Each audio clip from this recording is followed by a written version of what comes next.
So, what if I told you that the blueprint for our entire modern world, I'm talking our science, our philosophy, even the grid layout of our cities, was drawn up over 2,500 years ago, and that it happened in two incredible port towns that then, well, they literally vanished from the coast, buried by a river.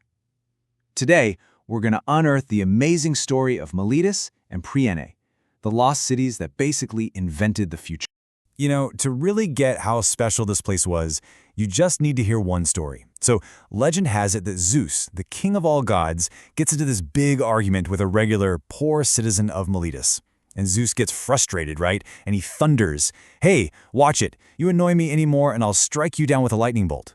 But the Milesian, he doesn't even flinch. He just calmly replies, "Mighty Zeus, with that anger, you have just proved that you are wrong." I mean, come on, that little story captures the whole spirit of the place, a city where pure logic could stand up to a god. All right, so here's our game plan for this journey.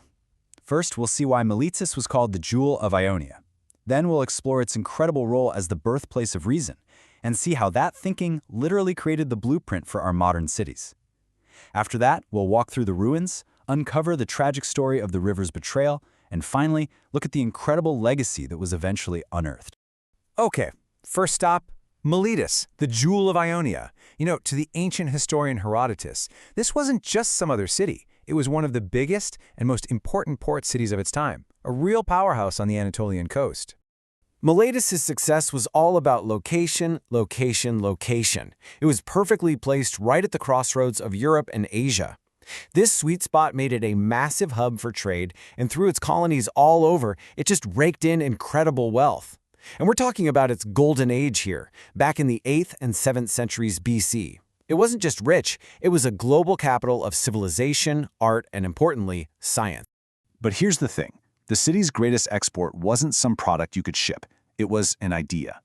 And this is where we see one of the most fundamental shifts in all of human history. The move away from explaining the world with myths and gods and toward explaining it with observation and pure logic. And this huge shift was driven by a group of thinkers we call the Milesian school. You had Thales, who's widely considered the very first philosopher.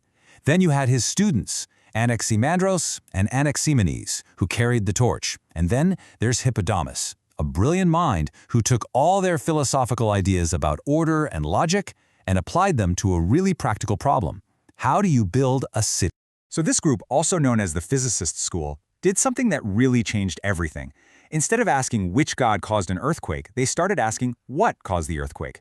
By looking for natural causes for natural events, they basically invented what we now call positive science, a way of understanding the world based on facts you can actually observe and verify, not just stories about gods. It was a total game changer. They laid the foundation for science as we know.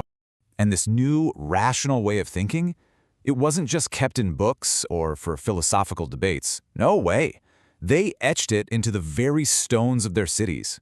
And in doing so, they gave birth to the modern grid plan. And this is where that urban planner we just mentioned, Hippodamus, really takes center stage. This is the Hippodamian plan. Now, Miletus itself was ancient. It had grown organically over centuries, so it was a bit of a mess. So, to see this new philosophy in its purest form, we have to look to the nearby city of Priene. Priene is the first and best example of this plan in action. It was a planned city, built from scratch on a hillside, which meant they could create this rigid, ordered layout, a city built entirely on logic. And believe me, this was revolutionary. And not just because it looked neat. The grid was a physical expression of their values. It showed a new kind of social order, a sense of fairness with its equal-sized blocks. And it was a symbol of human reason triumphing over chaotic nature. I mean, just look at the comparison. The DNA of Priene from the 4th century BC is pretty much identical to a modern city like New York. This ancient blueprint for order and efficiency is the same one we still use to build cities all over the world. And it was incredibly sophisticated. Remember, Priene was built on a steep hill, but that didn't stop them. The grid was perfect. 6 main avenues ran east to west, and they were crossed by 15 streets running north to south. And since it was so steep, many of these were staircases, just perfectly integrated into the plan. Oh, and beneath all these streets, they had advanced clean water and sewer systems. It was a total marvel of engineering. So what's actually left of these revolutionary cities today? Well, even after thousands of years, the echoes in stone are they're breathtaking. The ruins that are still standing give us such a clear picture of the wealth and the sheer grandeur of this civilization. Take a look at this number, 15,000. That was the seating capacity of the massive Roman-era theater in Miletus. Just try to imagine that. A structure built 2,000 years ago that could hold 15,000 people, and from what we know, had perfect acoustics. And it's still there today, a powerful testament to their incredible skill. And Priene is just as impressive. It's so well preserved you can practically map out their entire civic life. You've got the Temple to Athena way up at the top, a 5,000-seat theater right below it, the Bouleuterion where the city council met, the Agora marketplace for all the commerce, and down at the bottom, a gymnasium and a stadium for athletics. This was a complete, thriving city.